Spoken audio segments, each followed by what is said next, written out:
Hey stars, welcome to my channel, Shae.equilibrium. My name is Natasha. Today I have another special guest for you. Like I said, I'm interviewing all of my children. And so I have my oldest son here with me today, Nathaniel Johnson, known as Nate. Come on in, come on in. Yeah, so last time we were here, I had Ota, and today I have my other son, my oldest son, Nate. And he has his questions that he would like to ask me. So, but before we get into all of that,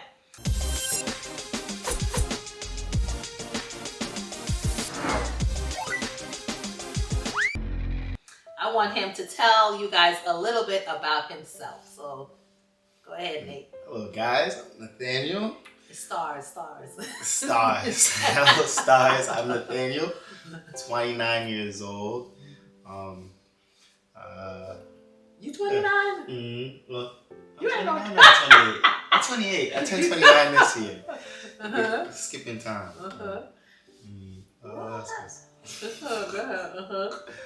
I'm a Jamaican American, born and raised in Brooklyn, New York. Yeah. What else can I say?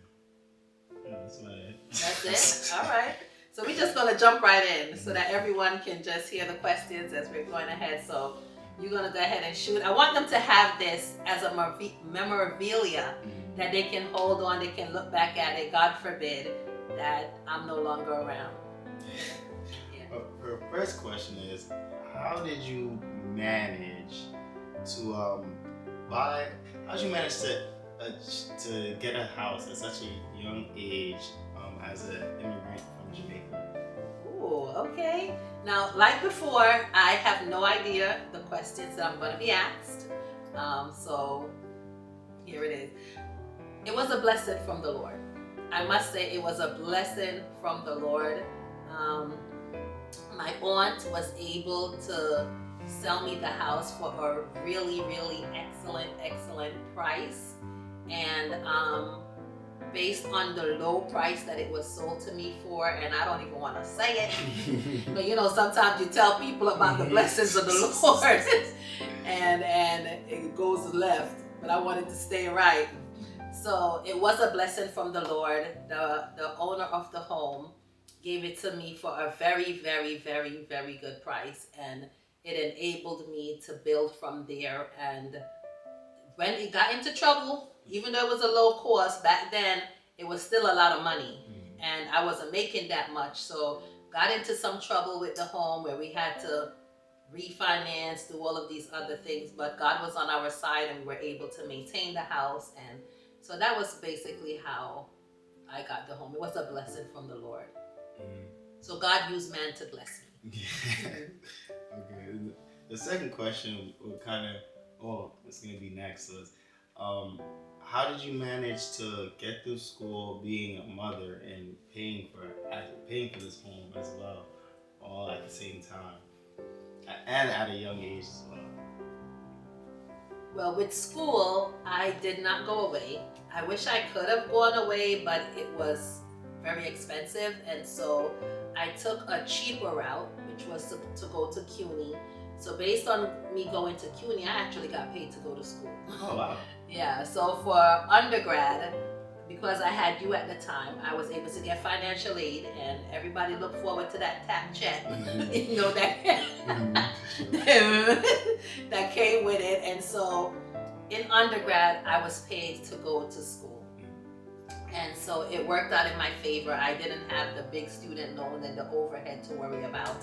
That was great. And then once I had you and had your brothers, I wanted a better life, so I went back to school, and then I took out a loan. But I was a little bit more financially stable at that point in time, so I was able to afford it and still paying them student loans from my second master's. And the second part is also being a mother as you're going to school and paying your bills. It was tough. It was really tough, but you know, your dad, my husband, was here to support and to help. And so I wasn't doing it on my own. I did have help, and we were able to work together. It was tough because, you know, we have the we have the necessities that we have to take care of, but we also have some luxuries that we wanted in life, like a new car, and that brought on loans and other stuff. So we did get into debt, and we had to learn as a couple how to get out of debt and how to build from there. So it was a lot of mistakes that we made, a lot of corrections, and now, thanks be to God, we are comfortable. Yeah. That's great. Okay, and the third one was, what attracted you to that when you guys met?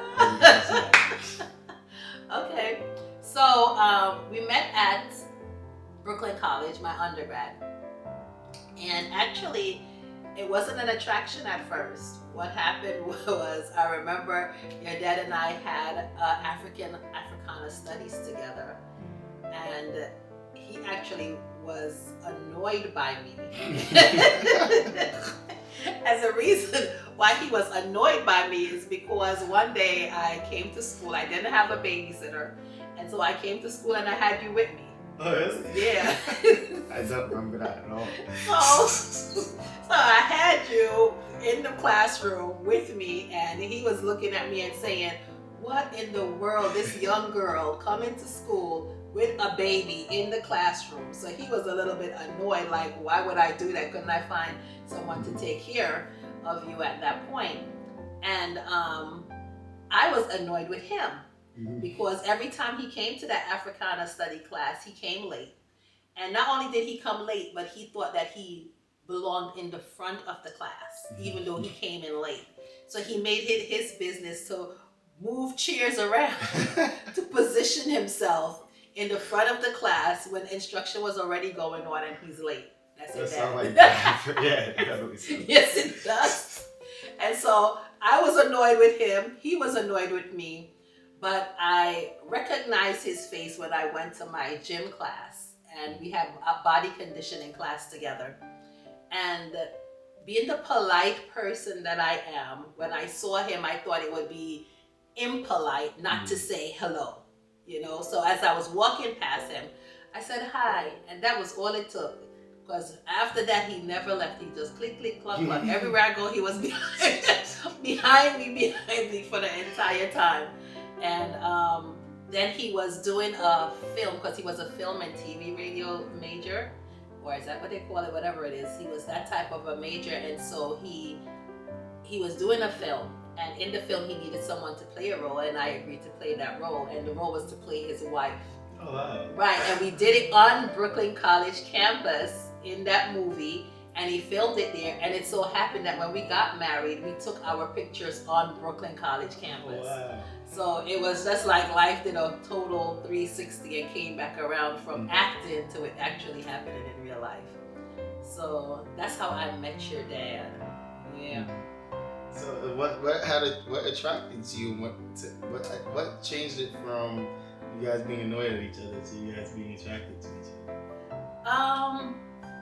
What changed it? Some personal stuff changed it. There were some personal things that pushed us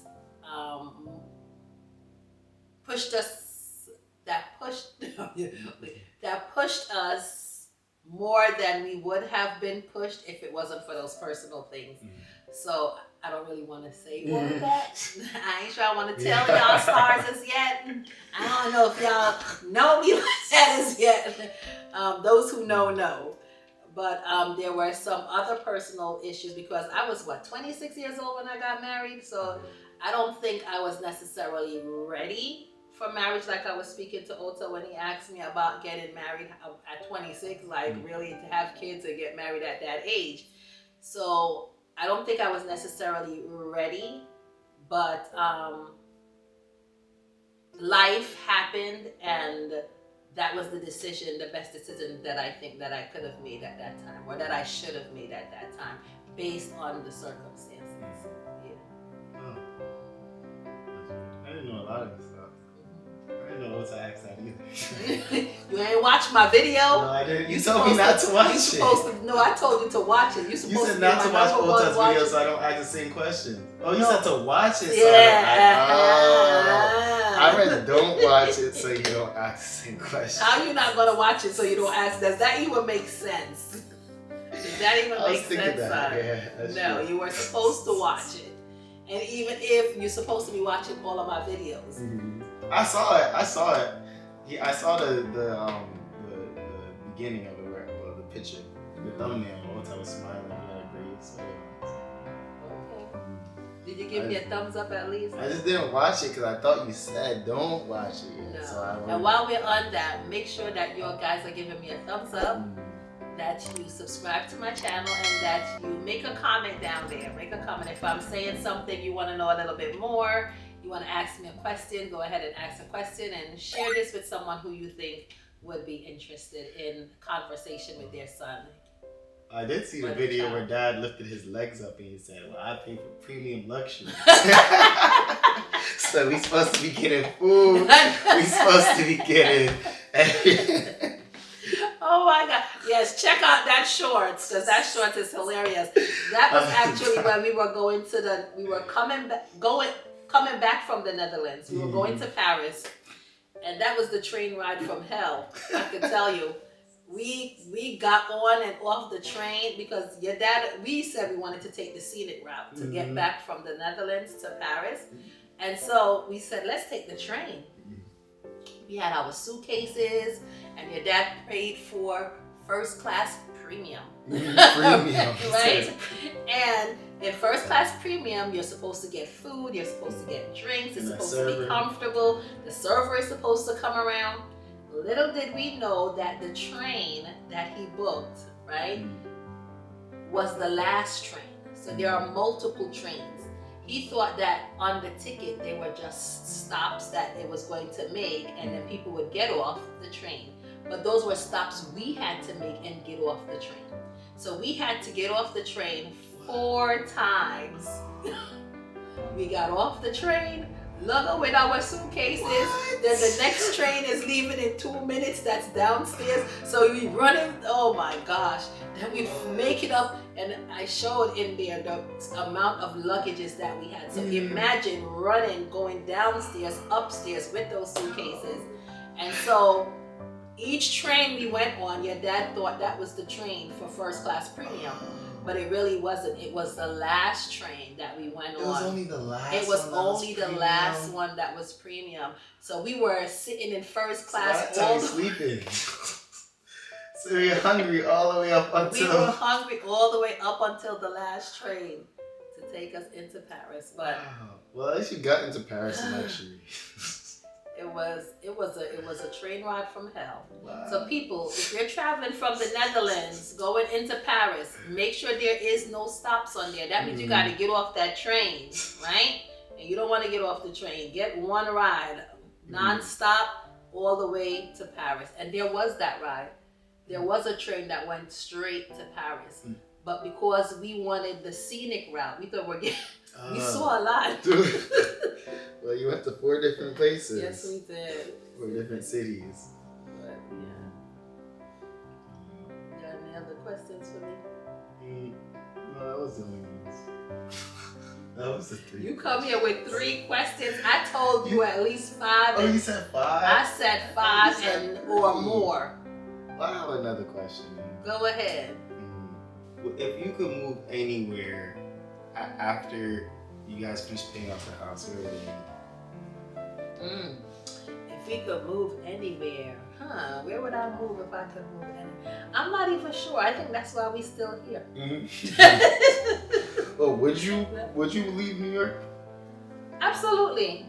Absolutely. We'd definitely leave New York. Your dad is looking to go back to Nigeria. That I won't do. I have no intentions to go there. But he did build a house. So he's going to be going there soon, but that's not something that I'm planning to do. You know, I may go and visit, you know, but even so, he's going to have to visit a couple of times first without me, you know, before I go down there. people are cruel Yeah. when they see that you build property and now you coming down there. I don't want to take that chance right now. So Did he build the property on his dad's land? he bought the land, but it's close to his dad's land. Yeah, close Wouldn't, to Baba's. wouldn't he have been able to build the property on that land? He has since to he had buy so the much? land. Wait, doesn't his dad already own a bunch of land? It belongs to Baba, his eldest brother. Yeah. Oh, so he would have to buy it from him? Yeah, he gotta buy the land from his eldest brother. But they're not using it. They using it. He could sell it to somebody else, so he gotta Yes. purchase it. Yeah. Been playing giving away land no more. Land is land is a hot commodity. How was the transition moving from a different country and coming here as an immigrant? Well, I was young, so it was an easy transition for me because my mom was already here. Well, more so, do you feel like you did you feel like you started further back from people who were born? No, I don't think so at all. I don't think I was at a disadvantage. I actually think that I was at an advantage because you're coming from a country and you're looking for the money that's growing on the trees.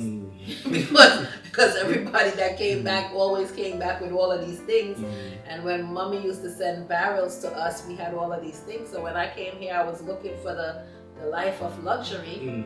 And when I was growing up in Jamaica, we grew up in the country, Westmoreland, South Lamar. Yes, so that's considered country. So our bathroom was outside.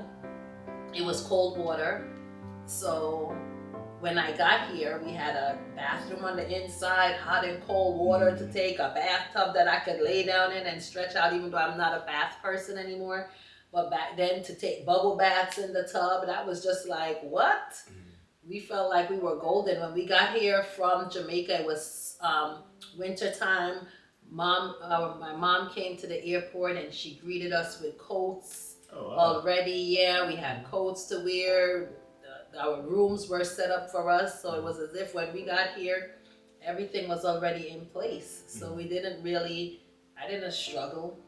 We came here with our green card, and so life was pretty easy.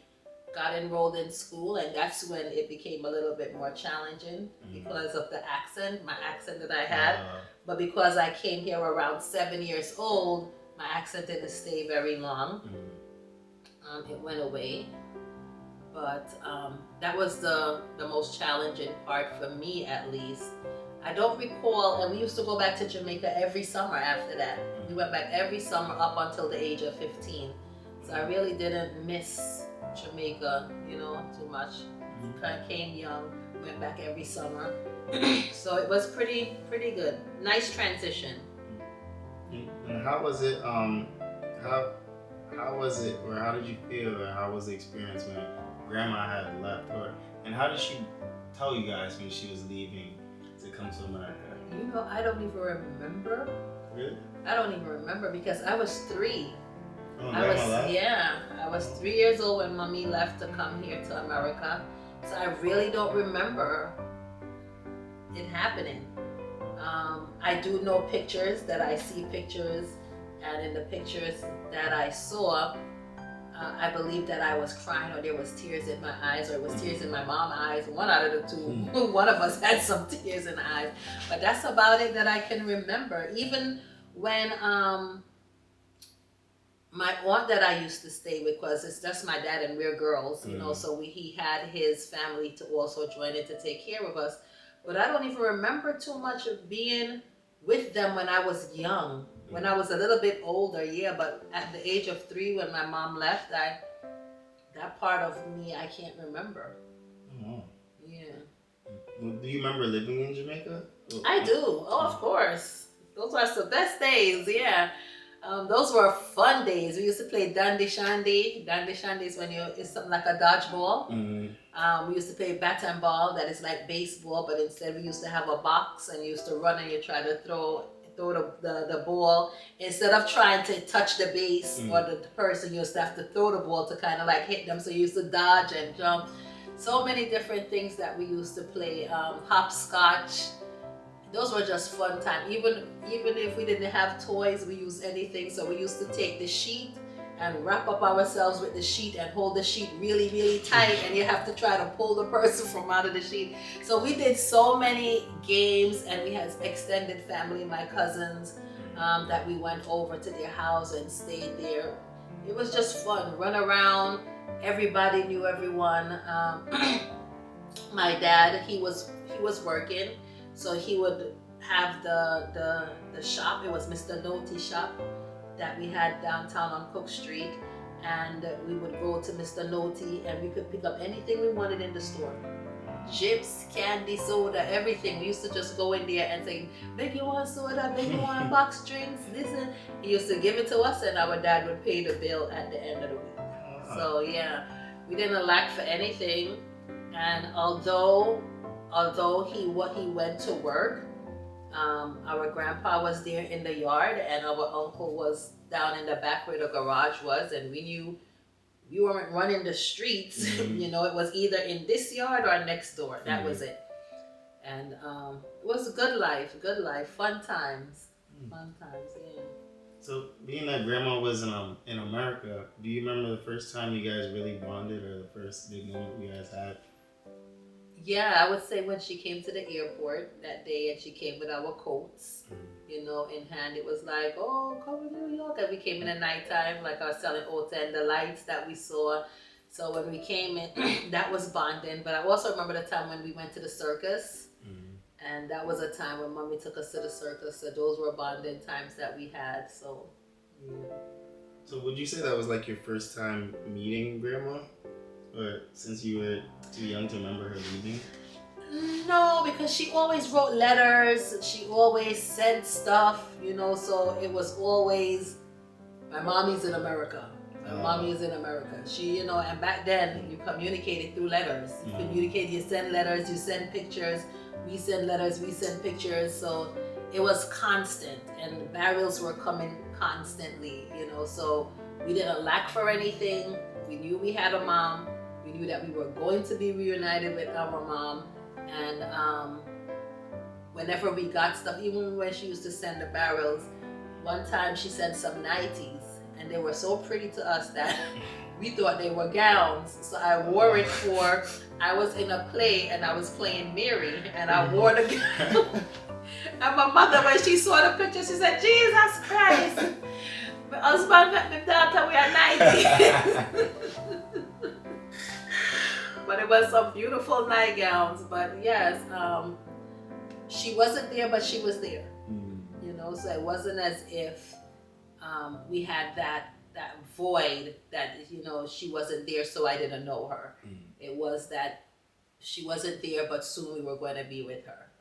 And she made her presence known through the things that she sent, through the letters that she wrote. And Daddy made sure he read it to us and gave us and let us know it was Mommy. So yeah, the bond was always there.